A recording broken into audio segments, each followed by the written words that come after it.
안녕하세요. 사연 읽어주는 남녀입니다. 오늘도 와주셔서 감사드리며 그럼 오늘의 사연 바로 소개해드리겠습니다. 처음에 동서를 만났을 때 들었던 생각은 세상에 사람이 저렇게 머리끝부터 발끝까지 귀티나게 태어나기도 하는구나. 그냥 보기만 해도 엄청 고급스럽다는 느낌이 나는 사람이 세상에 있기도 하구나라는 거였습니다.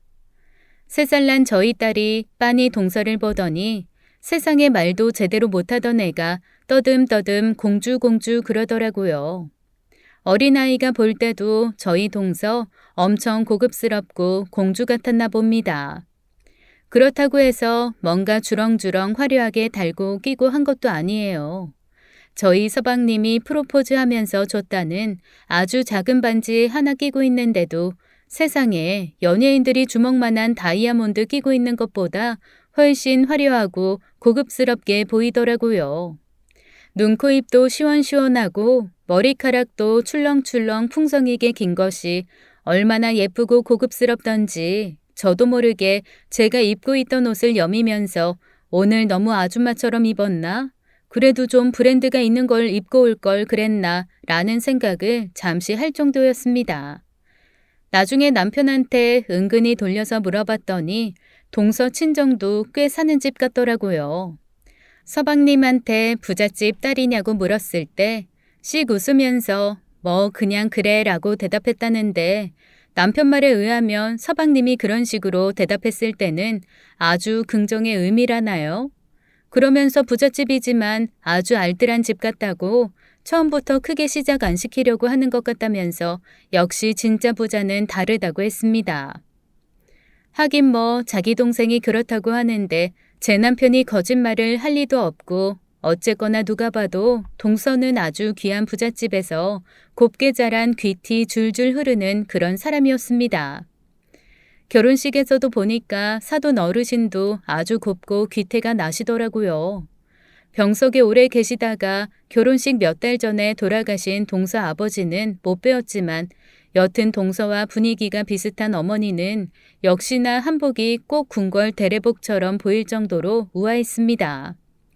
말씀도 얼마나 고상하게 하시는지 제 손을 꼭 잡고 많이 부족한 딸이지만 동생처럼 잘 챙겨달라고 하시는데 저도 모르게 충성맹세를 할 뻔했다니까요. 마치 여왕님에게 네 알겠습니다 하고 무릎 꿇는 느낌이었달까요. 그러면서 한편 잘 사는 동서덕 좀 볼 수 있으려나 다른 집 보니까 누구 하나 잘 살면 시부모님이 좀 차별하는 바람에 속상한 일도 생긴다던데 나도 그러려나 장걱정이 들었던 건 사실이었습니다. 그런 한편 동서가 배포가 큰 사람이어서 저한테 명품도 하나씩 툭툭 주고 어디 여행 다녀오면서 비싼 것도 좀 사다 주면 좋겠다는 생각도 슬그머니 하긴 했죠. 그런데 예전에 저희 엄마가 한번 그러신 적이 있어요. 있는 놈이 더하고 가진 사람 지갑이 훨씬 안 열린다나요? 그러면서 엄마도 오랜 세월 살면서 겪어보니까 오히려 돈 있는 사람들은 어디 가서도 슬쩍 빠져서 돈 안 낼 궁리만 하고 있는데 못 살고 가난한 사람들이 오히려 자존심 때문에 더 지갑 열고 무리해서 사람들한테 이것저것 사주고 한다고 하더라고요. 그래서 엄마가 항상 어느 모임을 가던 너무 지갑을 자주 활짝활짝 여는 사람은 오히려 가진 게 없는 사람이니까 나중에 어떤 식으로 빌붙을지 모른다. 무조건 경계해라라는 말씀을 하신 적이 있습니다. 그런데 정말 저희 동서 보니까 저희 엄마 말씀이 딱 맞더라고요. 세상에 어쩜 그렇게 앉은 자리에서 풀 한 번 안 날 것처럼 짠순이로 구는지 제가 아주 혀를 내두른 게 한두 번이 아닙니다. 사실 결혼하고 몇 년간은 동서가 그렇게 짠순인 줄 잘 몰랐어요. 왜냐하면 아무리 가족이 됐다고는 하지만 명절 때 잠깐씩 얼굴 보는 거, 그리고 주말에 가끔 어머님이 밥 먹으러 오라 그러면 가서 만나는 거 외에는 뭔가 붙어 있을 일이 별로 없잖아요. 그런데 언젠가부터 시댁에서 뭔가 음식을 하고 남은 재료가 있으면 그거를 알뜰하게 다 써서 가지고 가더라고요. 처음에는 어머님이 그런 거 가지고 가봐야 손만 많이 가고 번거롭다며 그냥 여기서 음식물 쓰레기로 버리라고 하니 동서가 해맑게 웃으면서 그러는 겁니다. 어머님, 마크로비오틱이라고 아세요? 뿌리까지 싹 먹는 게 요즘의 건강식 대세예요. 이게 얼마나 좋은 건강식 재료인데요. 그러니 어머님이 머쓱한 얼굴로 슬그머니 저한테 물어보시더라고요. 얘 큰애야, 넌 아니? 그 마크로모가 그렇게 좋은 거야? 글쎄요. 어머님, 저는 잘 몰라서. 예, 마크로오버 그게 그렇게 좋은 거냐? 그럼요. 요즘 연예인들이랑 해외의 유명한 셀럽들은 뿌리까지 먹는 그런 음식 습관 가지고 있어요. 땅에서 가장 잘 받아들이고 있는 영양소를 고스란히 흡수하는 식사법이거든요. 이게 몸의 균형도 만들어주고 음식물 쓰레기도 줄여서 환경오염도 적게 만들어주는 완전 친환경적인 식사법이에요. 어머니랑 형님도 해보실래요? 아니, 엄밀하게 말하면 그냥 버리는 것 없이 깨끗하게 먹는 건데 고급스러운 모습의 동서가 고상하게 그렇게 얘기를 하니 어쩐지 그게 엄청 트렌디하고 멋있는 것 같고 왠지 그렇게 먹지 않으면 야만인이 된 것 같은 느낌마저 들더라고요. 그래서 그때부터 저도 한번 뿌리까지 먹어볼까 떼낸 겉이파리를 먹어볼까 했는데 아우 저는 그거 다듬는 거 생각만 해도 지겨워서 몇 번 시도해보려다가 포기했습니다. 나중에 듣고 보니 어머님도 좋다니까 해볼까 하다가 포기하셨다고 하더라고요. 예, 난 아무리 몸에 좋다 어쩐다 해도 아유 뿌리 성성한 껍질에 구멍 숭숭 겉잎까지는 못 먹겠더라. 저도요 어머님. 그래서 그냥 다 버려요. 아니 얘 나야 늙어서 그렇다지만 넌 젊은 애가 한번 해보지 그러니. 그런 걸 해야 저렇게 늘씬하고 건강하게 사는 모양인데. 어쩐지 어머님의 그 말이 그냥 칭찬이나 권유처럼 들리지는 않더라고요. 뭔가 저랑 비교해서 살짝 비난하시는 것 같기도 하고 그랬지만 각자 사는 모습이 다르니 어쩔 수 없다는 생각에 넘어갔습니다. 그리고 그 다음부터는 그냥 저도 알아서 챙겨서 동서를 주기 시작했어요. 동서의 알뜰함은 음식에서 끝나는 것이 아니었습니다. 어느 날은 시댁에 갔는데 어머님이 입으리며 오시며 버린다고 잔뜩 꺼내 놓으셨더라고요. 그러면서 혼자서 의류함에 갖다 놓기가 너무 힘들어서 그러니 저희 보고 좀 도와달라고 하시는 겁니다. 그런데 동서가 갑자기 어머님 저 이거 다 주세요. 이거 제가 가지고 갈게요. 그러는 거예요. 그래서 제가 너무 어이가 없어가지고 아니 동서 이 낡은 옷들을 갖다가 다 뭐하게 하고 물었더니 동서가 또 해맑게 웃으면서 그러는 겁니다. 형님 요즘에는 이런 게 빈티지라고 해서 훨씬 더 입으면 예뻐요. 보세요. 이 꽃무늬 블라우스도 이 치마랑 매치해서 여기다가 조금 얌전한 벨트 하나 하면 예쁘겠죠? 얼마 전에 해외 명품에서 이거랑 되게 비슷한 거 나왔었어요. 그랜마 패션이라고 요즘에 그렇게 옛날 옷장 뒤져가지고 리뉴얼해서 입는 게 얼마나 유행인데요. 어머님 옷장이 완전 보물 창고였네요. 어머님, 이런 보물을 왜 버리세요? 저 다 가져가서 잘 입을게요. 저 주세요. 그러면서 어머님이 우르르 쏟아내놓으신 옷을 하나하나 개면서 어머 이거는 이렇게 해서 입으면 예쁘겠다. 이거는 저렇게 해서 리폼하면 예쁘겠다. 연신 감탄하면서 정리하는 겁니다. 그런데 참 사람 마음 이상하죠. 그전까지는 시장통에서 산 싸구려 옷처럼 보이던 것들이 동서가 하나하나 설명하면서 이렇게 배치하면 좋겠다, 저렇게 리폼하면 좋겠다, 이렇게 얘기를 하니까 세상에 그게 다 너무 고급스럽고 예뻐 보이는 겁니다. 게다가 어머님도 당신이 가지고 있던 옷들을 가지고 예쁜 동서가 이렇게 입으면 좋겠다고 너무 좋아하면서 정리하니까 은근히 기분이 좋으셨던 모양이에요.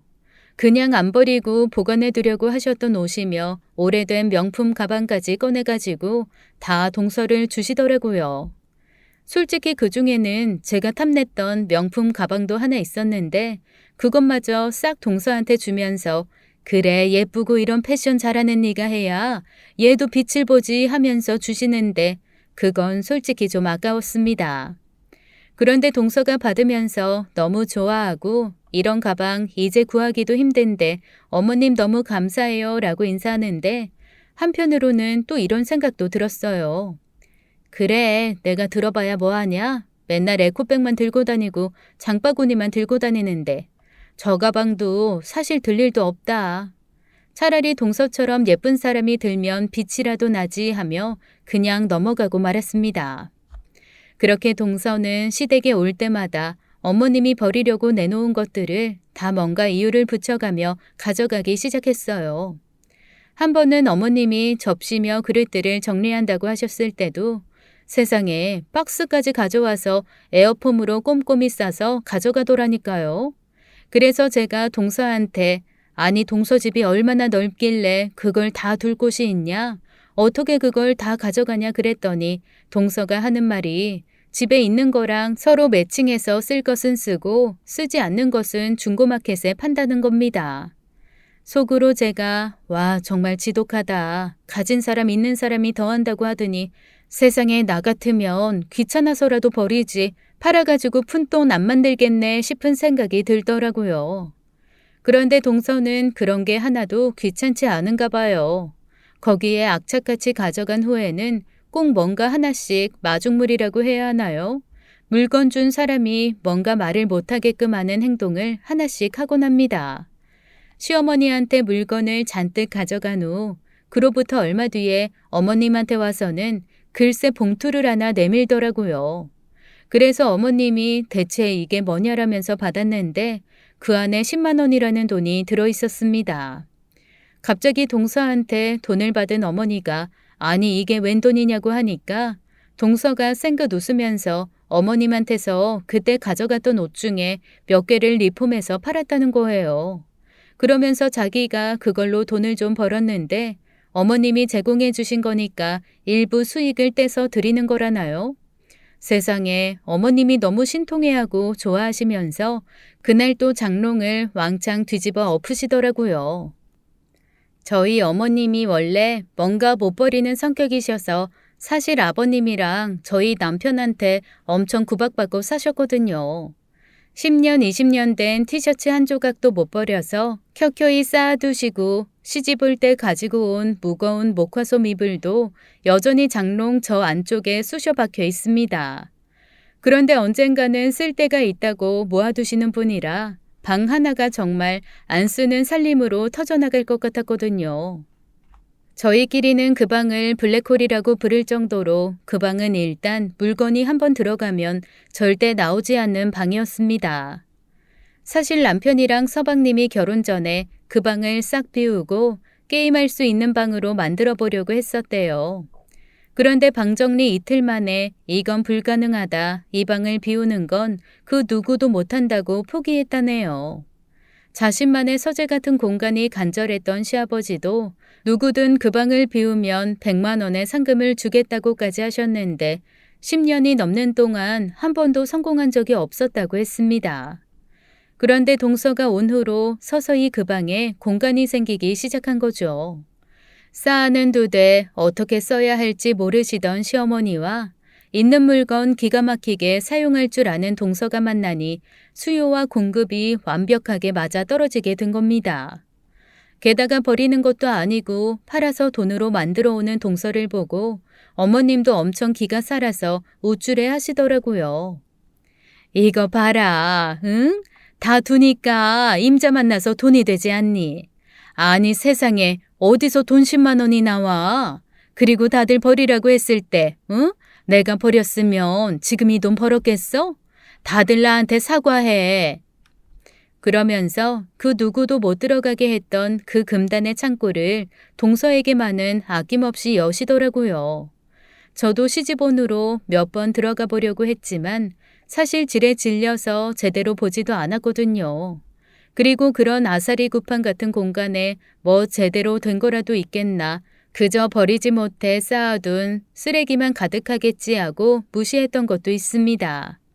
그런데 일단 열어서 꺼내기 시작하니까 그 안에 생각보다 괜찮은 물건들이 너무 많은 거예요. 제가 미리 알았다면 몇 개 제 것도 챙길 수 있었을 텐데 이미 그 창고의 주인은 동서였죠. 동서가 몇 날 며칠을 신나하면서 그 창고를 싹 비워가니 그 공간이 채증으로 남아서 너무 싫었던 시아버지도 동서가 예뻐 죽고 그 창고에 있는 물건들이 다 쓸모 있다는 걸 증명해준 동서 덕분에 어머니는 기가 살고 아주 시부모님이 쌍으로 동서가 예뻐서 어쩔 줄을 모르시더라고요. 그동안 창고 보면서 어머님 저거 좀 치워야 하지 않겠어요? 라고 말만 한 저는 그저 무능력한 며느리가 될 뿐이었습니다. 조금 기분이 묘하기도 하고 사실 언짢을 이유는 없는데 기묘하게 기분이 이상하더라고요. 그래서 남편한테 슬쩍 투정 겸 편들어 달라는 마음을 담아 뒷담처럼 얘기를 했습니다. 아니 동서는 좀 사는 집 사람이라 그러더니 어떻게 그렇게 옛날 물건들도 잘 활용하고 중고마켓도 잘 쓰지? 나는 귀찮아서라도 못하겠던데. 사실 제가 이 말을 했을 때는 남편이 빈말이라도 부자면 뭐하냐 마인드가 구질스럽다랄지 좀 이상한 사람이다 같은 반응이 오기를 바랬던 게 사실입니다. 그런데 참 이 도움 안 되는 남편이 얄밉게도 이렇게 대답하는 거예요. 그러니까 돈을 모으고 그러니까 부잣집 딸이겠지. 어렸을 때부터 얼마나 그런 걸로 푼돈 모아 목돈 만들고 목돈으로 존잣돈 만들고 종잣돈으로 투자해서 사업하고 뭐 그 시스템을 몸에 배게 익히고 보고 했으니까 거의 생활 아니었겠어. 100원, 200원 무시할 거 아니라니까. 푼돈 모아 푼돈이라고 하지만 그 푼돈이 모이면 어느새 덩어리가 되는 거야. 안 쓰고 모으는 게 돈이라는 것의 정석이라잖아. 아유, 그런데 이것 봐라. 우리는 툭하면 배달 음식 시켜 먹고 뭐 샀는지 몰라서 또 사고 우리는 돈 모으긴 글렀다. 부자 되긴 글렀어. 평소 같으면 남편이 그렇게 얘기하는 게 그냥 농담 같아서 저도 웃으면서 그러게 돈 모으기는 글렀네. 그냥 우리는 오늘 하루 행복하게 살자. 까르페 디엠. 이러고 말았을 텐데 이상하게 그때는 제가 몹시 기분이 상하더라고요. 그리고 괜히 죄 없는 동서가 살짝 미워지기 시작했습니다. 동서의 알뜰살뜰 대작전은 아이를 낳고 나서 더 심해졌어요. 제가 위로는 딸이고 아래로는 아들, 이렇게 연년생 남매를 키우고 있는데 제 아이들이 5살, 4살이 됐을 무렵 동서가 첫 아이를 낳았습니다. 딸이었죠. 그런데 딸을 낳고 나서 동서가 저한테 그러는 거예요. 형님, 앞으로 아이들이 안 입는 옷 다 저 주세요. 아니 동서, 나이 차이가 너무 많이 나서 지금 우리 애들이 입는 옷은 동서가 가지고 가서 입히기는 좀 이르지 않을까? 애들 옷도 유행에 있고 그런데.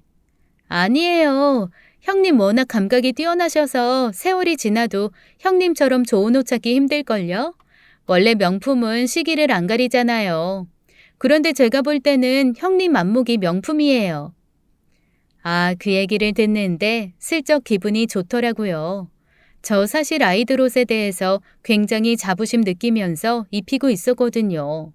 남들 다 입는 유행템이 아니라 정말로 제가 고르고 골라 오랫동안 괜찮을 만한 걸로 정말 열심히 뒤져서 구매합니다. 10년 뒤에 아이들이 어렸을 때 사진을 보더라도 전혀 촌스러움이 느껴지지 않을 만한 것들로 최선을 다해 입히고 있었는데 사실 아무도 그걸 몰라준다는 게 사실 은근 속상했어요. 그런데 동서가 그걸 딱 알아준 겁니다. 글쎄 저한테 이렇게까지 말을 하더라고요. 형님이 고르시는 건 세월이 지나도 그 가치가 변하지 않는 그런 애들이더라고요. 그래서 조카 애들이 꼭 유치한 애들 옷 입은 게 아니라 엄청 고급진 어른 옷 입은 것처럼 아이들이 품격 있고 멋있어 보였어요. 저도 제 아이 그렇게 입히고 싶어요. 세상에 그렇게 말하는데 어느 누가 기분이 나쁘겠어요. 그 말에 고무된 저는 신이 나서 제 돈 주고 동서 애기가 입을 만한 옷도 몇 벌 사고 아이들이 입은 옷 중에서 조금 사이즈가 작은 것들을 싹 모아서 보내기 시작했습니다.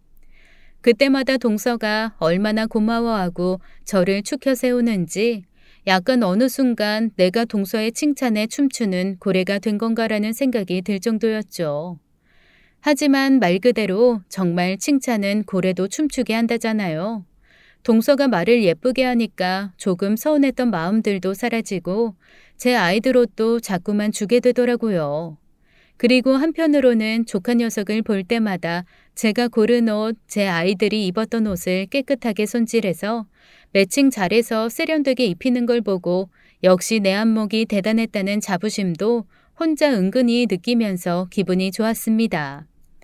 처음에는 제가 준 옷인지 모른 적도 있다니까요. 동서가 나름 반팔인 건 민소매로 바꾸기도 하고 긴 바지를 반바지로 잘라 입히기도 하면서 너무너무 잘 입히는 겁니다. 그걸 보니까 또 주길 잘했다 싶은 생각도 들고 아니 아무리 그래도 첫 아이인데 그래도 옷 한 벌 사입히지 않고 이렇게 물려만 입혀도 되나 싶은 생각도 들었어요. 어느 날은 제가 주지 않았는데 너무 고급스럽고 예쁜 옷을 입고 왔더라고요. 그래서 제가 어머, 이건 어디서 샀어? 사이즈 있으면 우리 애들도 입히고 싶다. 그랬더니 동서가 환하게 웃으면서 글쎄 의류함에서 가져왔다는 거예요. 제가 너무 당황해서 동서한테 물어봤죠. 의류함? 그거 그냥 옷 버리는 데 아니야? 아니에요, 형님. 누가 의류함에 집어 넣으려다가 그 앞에 그냥 두고 갔더라고요. 봉투가 커서 무거웠나 봐요. 그래서 제가 얼른 집어왔어요. 평소에 그 집 엄청나게 애들 옷 많이 사는 집이라 한두 번도 안 입고 버리는 거 제가 잘 알고 있거든요.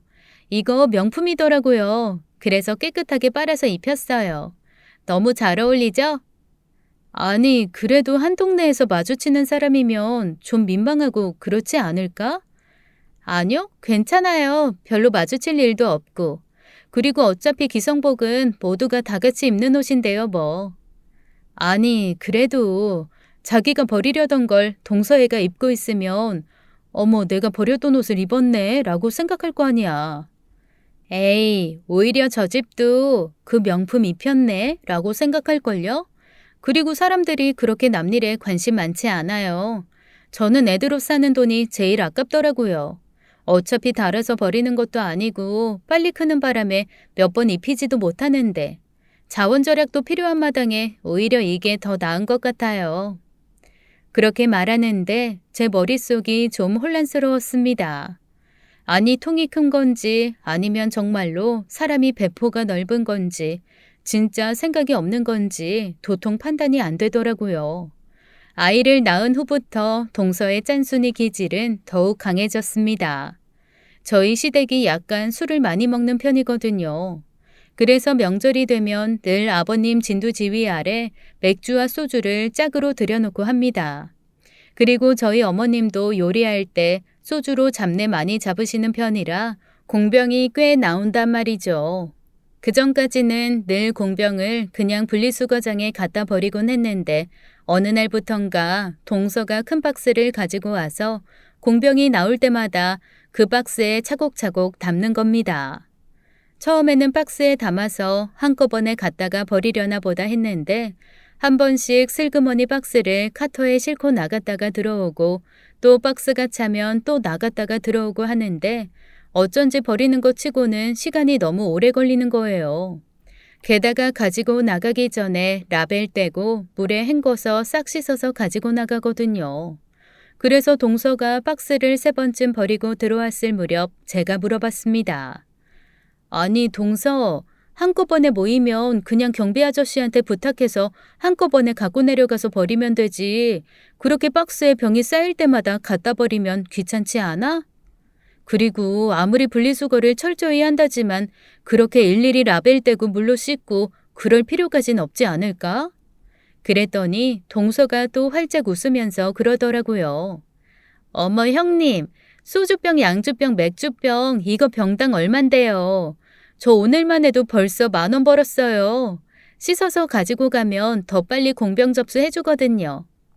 깜짝 놀랐습니다. 아니, 그럼 지금 병이 나오는 대로 씻어서 갖다 팔았다는 거야? 버린 게 아니고? 아우, 이걸 왜 버려요? 이 아까운 걸. 놀란 건 저뿐만이 아니었습니다. 다들 당황한 채 멍하게 동서를 보고 있었어요. 시아버지는 그 얘기를 듣고 살짝 취하신 채로 껄껄 웃으면서 우리 며느리 참 알뜰하다라고 칭찬을 하시고 시어머니는 아니 너는 그럼 지금까지 술병 나르면서 그거 팔고 왔냐고 어이없어 하시면서도 귀여워하시는데 저는 좀 많이 당황스럽더라고요. 아니 그거 고작 10,000원 벌겠다고 그 병을 일일이 씻고 겉에 라벨 떼고 하나하나 옮겼다는 게 너무 이상한 거예요. 아니 좀 사는 집 자손이라고 하더니 정말로 밥알 개수까지 세서 먹어야 저렇게 부자가 되는 건가 싶기도 하고 말이죠. 그렇게 알뜰한 것 치고는 저희 동서 정말 자기 꾸미는 데는 아끼지 않거든요. 볼 때마다 헤어스타일도 바뀌어 있고 어떨 때는 파마가 되어 있다가 어떨 때는 길었다가 어떨 때는 짧았다가 다시 또 갑자기 길어지기도 하고 염색도 됐다가 정말 제가 볼 때는 거의 2달에 한 번 정도는 미용실에서 수십만 원 쓰는 것 같았습니다. 게다가 손톱도 항상 엄청 비싼 아트가 되어 있는 것 같더라고요. 그리고 제가 동서 SNS를 보거든요. 거의 2, 3일에 한 번은 랍스터, 대게 아니면 되게 비싼 양갈비 이런 것들로 요리해서 먹는 피드가 올라옵니다. 그래서 아니 이렇게까지 돈을 펑펑 쓰면서 저렇게 병 몇 개 팔아서 10,000원 버는 걸로 그렇게까지 행복해하나 싶었어요. 그런 궁금증을 내내 가지고 있다가 몇 달 뒤 한 번 동서한테 물어본 적이 있습니다. 동서, 헤어스타일이 매번 엄청 확확 바뀌는데 어디 미용실 다녀? 그렇게 단골 미용실이면 내가 가면 좀 할인해 주지 않을까? 그랬더니 동서가 또 엄청 해맑게 웃으면서 그러더라고요. 형님, 저 이거 헤어 모델 시연해 주는 거 한 거예요. 아, 다음 주에 붙임머리 시술 모델 필요하다고 했는데 형님 가실래요? 제가 소개해 드려요? 헤어 시술? 헤어 시술 모델이 뭐야? 그리고 붙임머리는 뭐고? 말 그대로 짧은 머리에 긴 머리카락 붙여서 길게 만드는 거예요. 그리고 헤어 모델 해주면 공짜일 때도 있고 약값 정도만 낼 때도 있어요. 동서의 설명을 듣자니 이건 또 새로운 세계였습니다. 미용실마다 그런 게 있더라고요.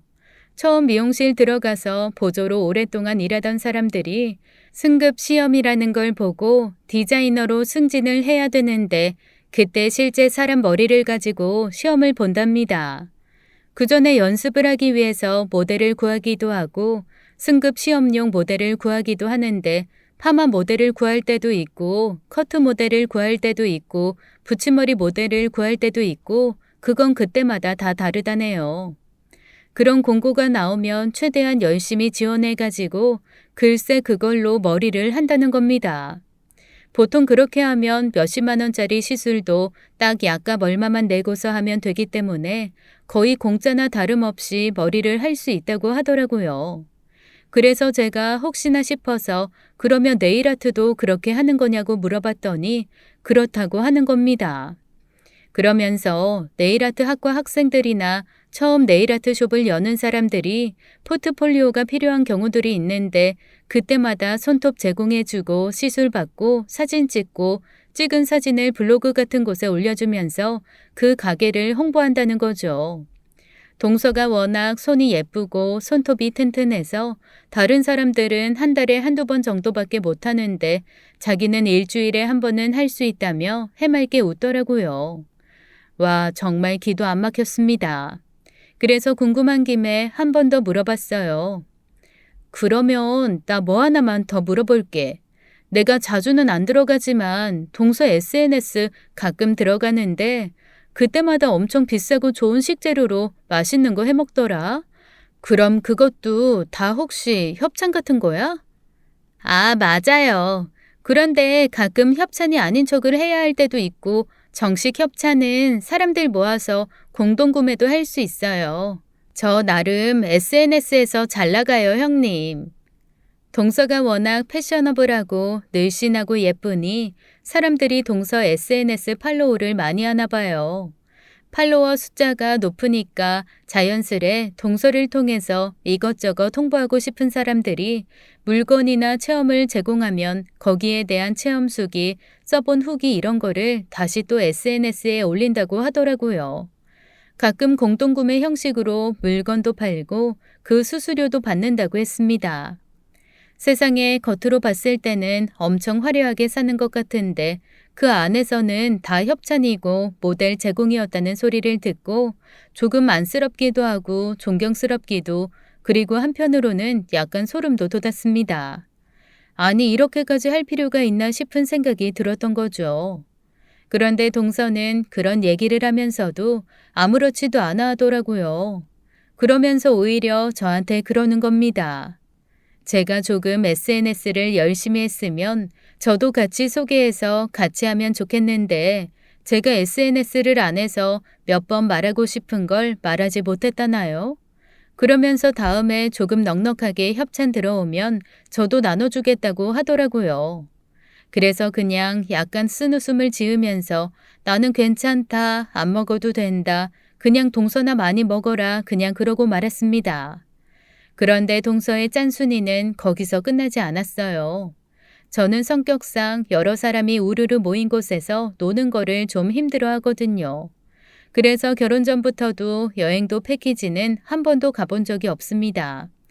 그냥 저희끼리 오붓하게 프라이빗하게 노는 걸 좋아해서 아이들도 큰 대형 수영장보다는 그냥 개인적인 수영장이 딸려 있는 풀빌라 같은 곳을 예약하거나 아예 펜션도 한 동 전체를 쓸 수 있는 걸 예약해서 가는 편이었어요.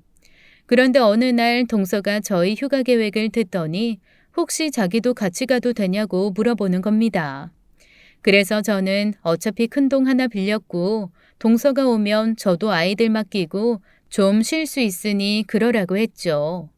그런데 세상에 진짜 맨몸으로 아이들만 딱 데리고 왔더라고요. 물론 아이를 열심히 봐주기는 했지만 제가 바리바리 준비해간 음식 그냥 자연스럽게 다 나눠 먹고 글쎄 남은 즉석밥과 즉석국, 반찬 이런 것들을 싹 챙기면서 이러는 겁니다. 형님, 어차피 갖고 가시면 정리하시느라 무겁고 힘드신데 이거 그냥 제가 처리해 드려도 돼요? 어? 그래. 그렇게 해. 그러면 혹시 아까 애들 입히셨던 로브 있잖아요. 수영장에서 입은 가운이요. 그거 좀 작아 보이던데 그것도 제가 가져가도 돼요? 그래. 좀 작기는 하더라.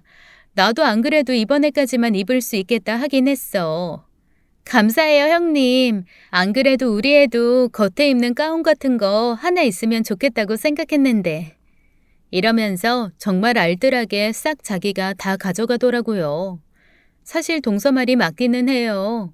집에서 즉석밥 먹을 일 별로 많지도 않고 그렇게 남은 거 가져가면 여행 끝물에 정리하느라 더 힘 빠지는 것도 사실이거든요.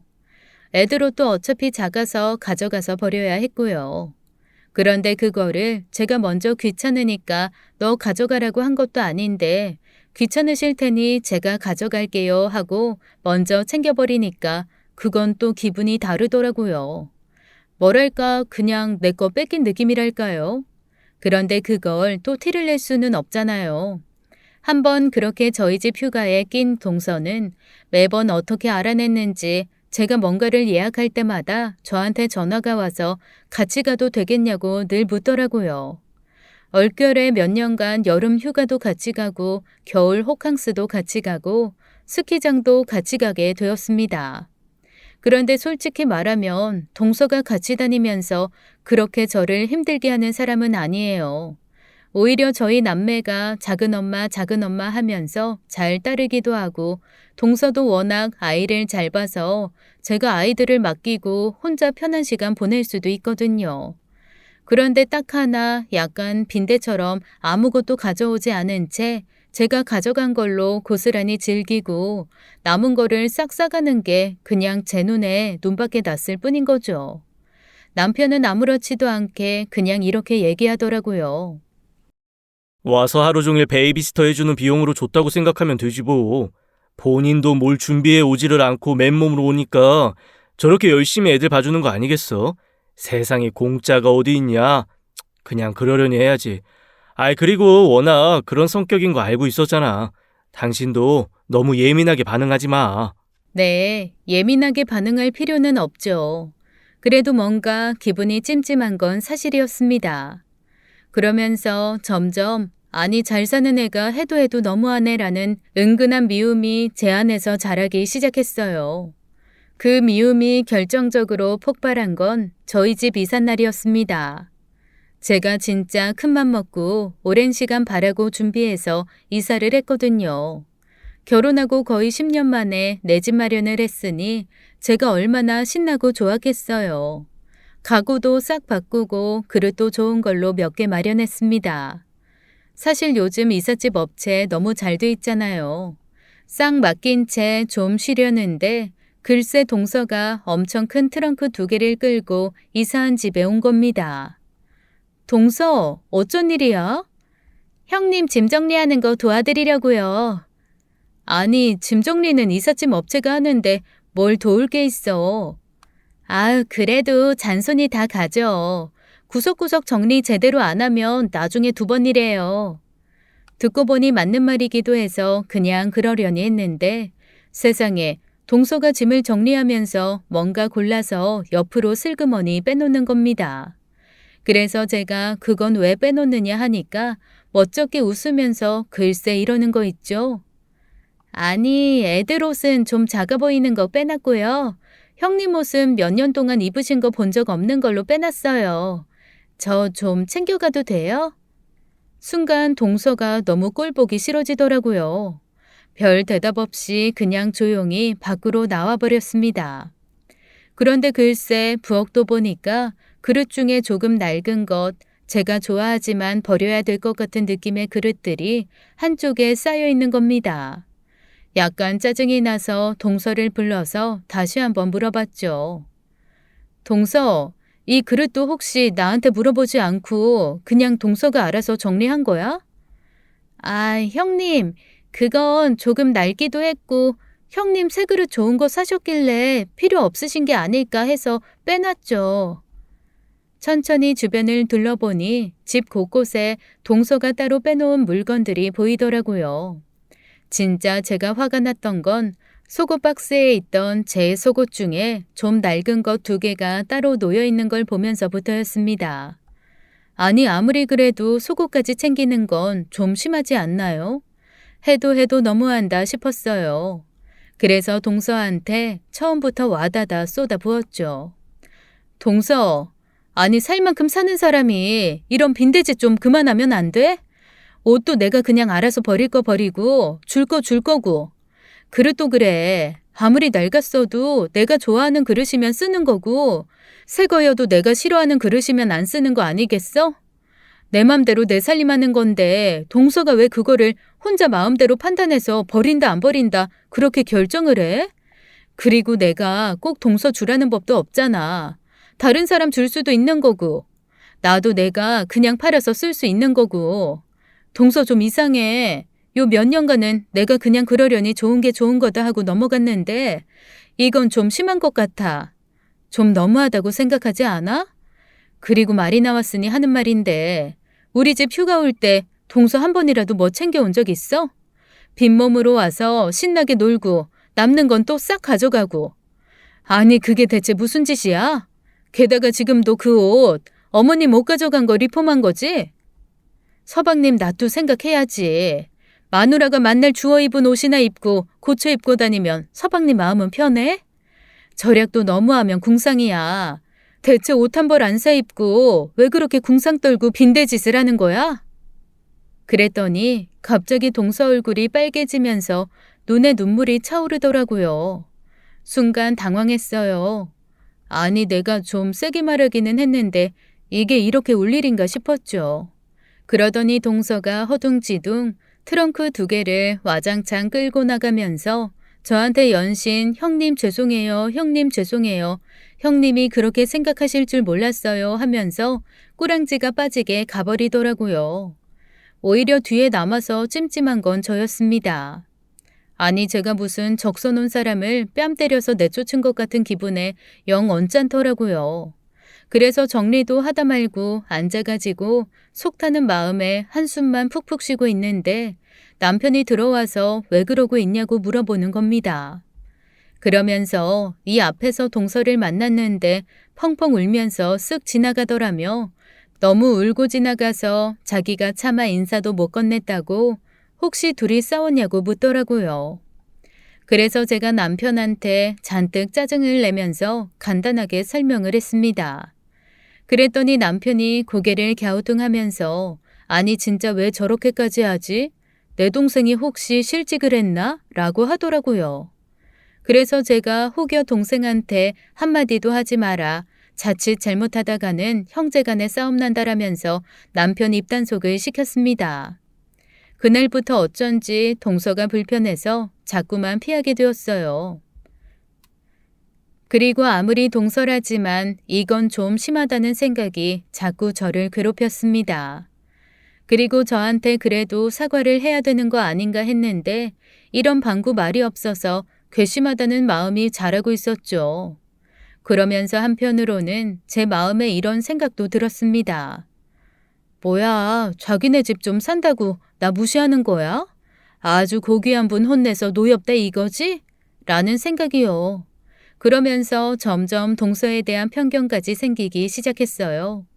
그런데 제 편견이 어느 날 산산조각 나는 사건이 발생했습니다. 동서가 그렇게 나가고 한 달이 좀 안 되었을 때의 일이었어요. 정말 오랜만에 동창들을 만나려고 버스로 1시간 정도 걸리는 곳에 간 적이 있었거든요. 동창들이 그 지역에 정말 오래된 노포집 같은 가게인데 조금 낡고 지저분한 느낌이 없잖아 있지만 나름 맛집이라면서 혹시 가도 되겠냐고 물어보는 겁니다. 제가 뭐 SNS에 올릴 예쁜 사진 찍는데 목맨 사람도 아니고 그저 가성비 좋게 맛있게 먹을 수 있으면 좋지 싶어서 그러자고 했어요. 친구들이 데려간 곳은 그 지역 재래시장 안쪽에 있는 아주 작은 칼국수 집이었습니다. 굉장히 나이 드신 분이 혼자서 칼국수를 말아주시는데 그분 얼굴이 어쩐지 어디선가 본 것 같은 거예요. 어디서 봤더라 엄청 머리를 굴리면서 생각을 하고 있는데 번뜩 동서 결혼할 때 사돈 자리에 서 계셨던 분이라는 게 떠올랐습니다. 그때는 화장도 하고 한복도 곱게 입고 계셔서 몹시 젊어 보인다 생각했는데 이렇게 일하는 모습으로 뵈니 연세가 보이더라고요. 그래도 혹시나 싶어서 쭈뼛거리며 다가가서 혹시 사돈 어르신 아니냐고 인사를 드렸더니 처음에는 꿈뻑꿈뻑 하시던 그분이 그제야 저를 알아보고 저를 보며 아주 반가워 하시더라고요. 그러면서 동서한테 항상 얘기 듣고 있었다. 그렇게 잘해주시고 애들옷도 많이 물려주시고 그래서 우리 애가 항상 너무 고마워한다 이러시는 거예요. 그러면서 시키지도 않은 만두도 주시고 김치 부침개도 갖다 주시면서 연신 고마워요 고마워요 하시는데 제가 사실 마음이 많이 불편했어요. 동서와 어색하게 헤어진 후 지금까지 연락을 안 하고 있는데 이렇게 대해주시니 몸둘 바를 모르겠더라고요. 친구들도 덩달아 좀 당황하고 저는 아주 많이 당황했습니다. 칼국수가 코로 들어가는지 입으로 들어가는지도 모르게 먹었는데 글쎄 사돈어른이 돈을 안 받으시는 거예요. 아이고 한 그릇에 3,000원짜리 칼국수 값도 안 들이면 정말 제 마음이 지옥 같을 것 같아서 억지로 칼국수 값에 부침개며 만두값도 대충 계산해서 10,000원짜리 3장을 막 주머니에 쑤셔 넣어드리고 뛰쳐나왔습니다. 뒤에서 돈 가져가라고 그러시길래 친구들까지 데리고 냅다 뛰었어요. 저 때문에 졸지에 밥 먹고 달리기를 한 친구들이 시장 어귀에서 숨을 헉헉거리며 묻더라고요. 얘, 너 동서 엄청 잘 산다고 그러지 않았어? 그러니까 엄청 잘 사는 동서가 만날 빈대짓 한다고 네가 막 욕했잖아. 저건 친정이 잘 사는 각이 아닌데. 그러니까 나도 그런 줄 알았어. 지금 나 몹시 혼란스럽거든 얘들아.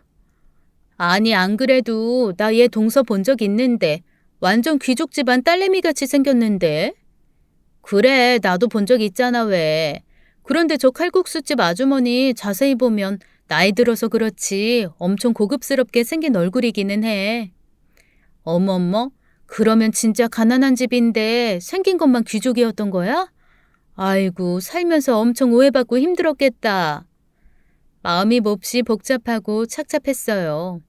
그래서 친구들과 차도 마시는 둥 마는 둥 하고 헤어진 후에 혼자 칼국수 집을 찾았습니다. 그런데 그 앞에서 저는 차마 가게 안으로 들어가지 못했어요. 동서가 거기에 앉아서 혼자 열심히 설거지를 하고 있더라고요.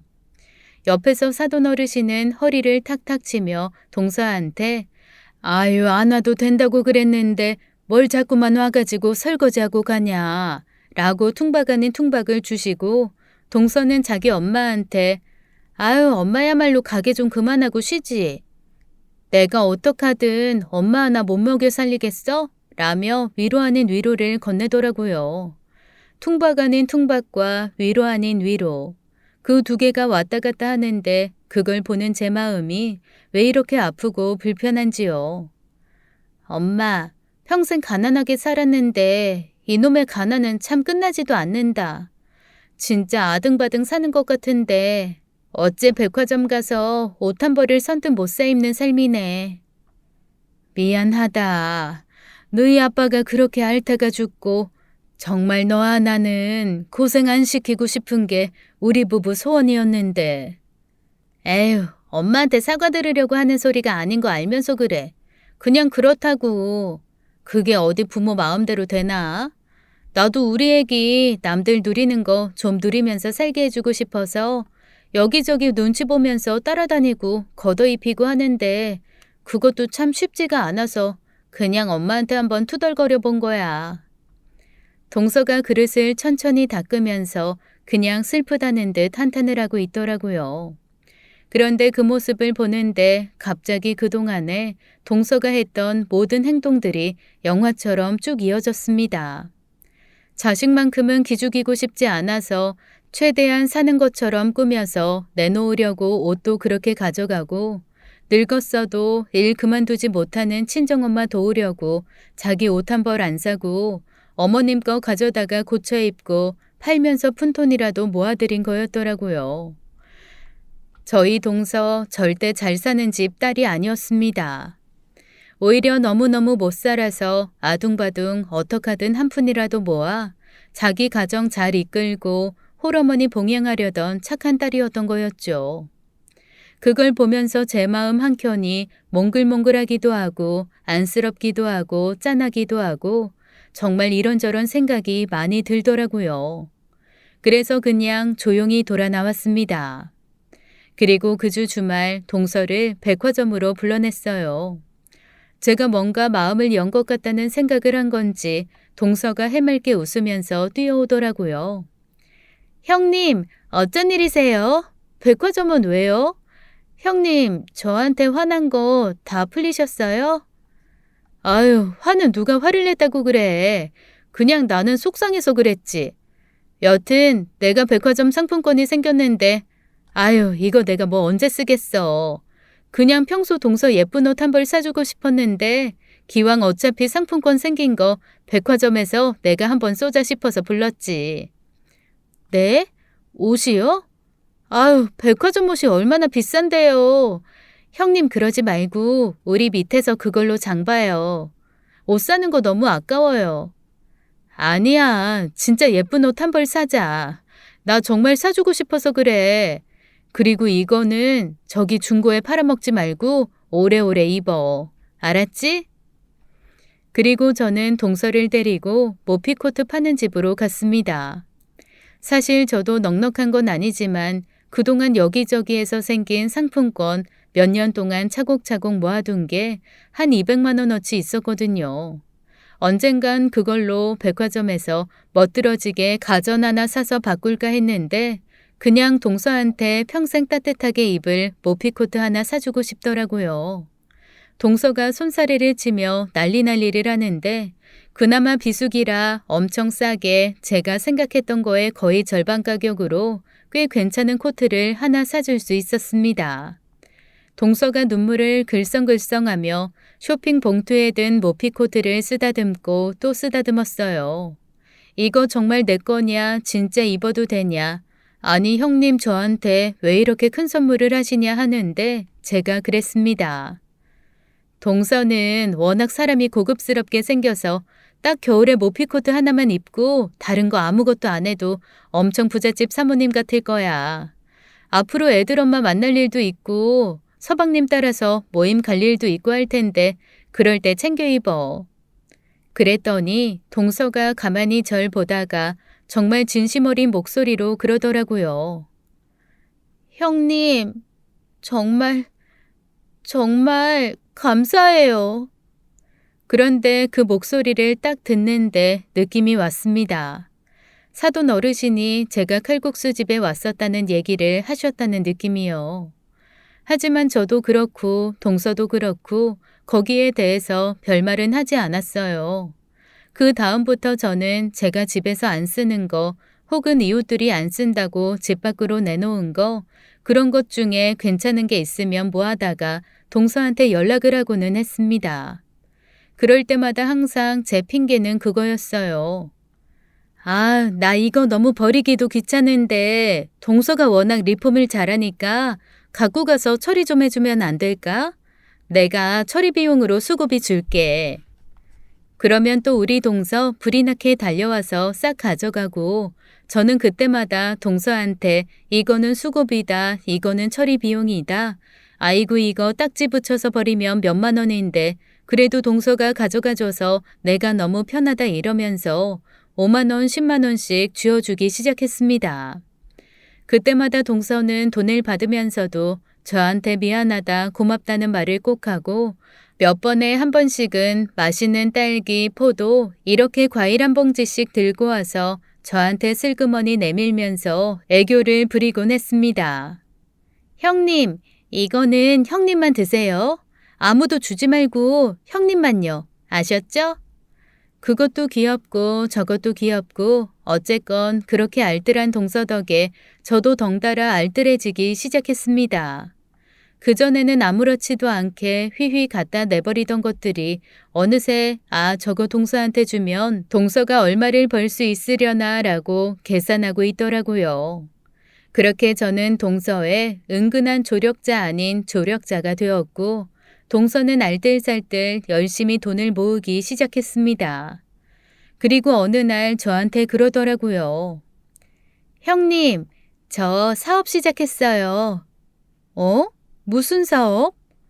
저 리폼 사업 시작했어요. 리폼 사업? 네, 사람들이 애매하게 못 버리는 옷이나 가방 같은 것들 아까운데 괜히 갖고 있는 그런 것들이요. 그거 저한테 보내주면 제가 돈 받고 멋지게 리폼해주는 사업 시작했어요. 어머, 잘됐다. 워낙 그런 거 잘하잖아. 뭐 필요한 거 없어? 그래도 사업 시작했는데 내가 뭐 하나는 해줘야지. 아니에요, 형님. 대신 저 잘 되면 꼭 와서 일 좀 도와주세요. 저 형님이 옆에서 도와주시면 천군만마일 것 같아요. 그럼. 내가 최저임금 아니다. 그냥 도와줄게. 무상으로. 아니 그런데 이게 웬일입니까? 사업한 지 3개월 만에 완전 대박이 터진 거예요. 우리 동서가 센스 있게 그냥 물건만 고쳐준 게 아니라 그 물건에 담겨있는 사연까지 녹여내서 그 사연을 반영한 리폼을 하기 시작했더라고요. 예를 들어 엄마가 물려주신 옷이면 그 옷을 고치면서 엄마가 평소에 많이 하셨던 얘기를 자수로 놔준다던가 프로포즈 때 받은 가방이면 그 가방 안쪽에 남편과 처음 만났을 때 찍은 사진을 프린트해서 안감으로 넣어준다든가 하는 식으로 그 사람한테 사연을 듣고 그 사연이 녹아져 있는 리폼을 하기 시작한 겁니다. 인터넷에서 그게 엄청나게 히트를 치면서 순식간에 직원이 10명, 20명 불어나고 사무실도 얻게 되었어요. 얼결에 저도 나가서 함께 일을 돕게 되었죠. 그렇게 동서는 사업 시작한 지 6개월 만에 엄청난 매상을 올리는 회사 대표님이 되었습니다. 그리고 저한테 첫 월급이라면서 글쎄 제가 이때까지 동서한테 줬던 모든 돈의 10배쯤 되는 돈을 턱 안겨주더라고요. 그러면서 동서가 제 손을 꼭 잡고 뭐라 그랬는 줄 아세요? 형님이 모른 척 저한테 5만 원, 10만 원 찔려주셨던 그 돈이 다 지금 이 사업 자본금 됐어요. 형님 아니었으면 이 사업 시작 못했어요. 너무 감사해요, 형님.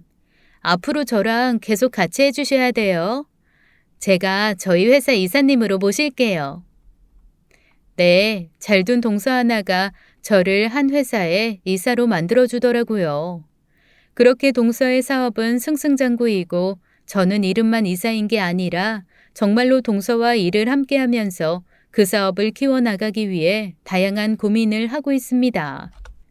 저희 시댁에서는 그 모든 걸 너무나 뿌듯해 하시죠. 어머님은 당신이 애면글면 모았던 것들이 다 사업의 시초가 되었다며 얼마나 흐뭇해 하시는지 모릅니다. 저희 조만간 남자들이 버는 돈보다 훨씬 더 많이 벌 것 같아요. 남자들이 자기 하는 일 그만두고 우리 회사 들어오고 싶어 하는데 저랑 동서는 얄짤없이 받아주지 않고 있습니다.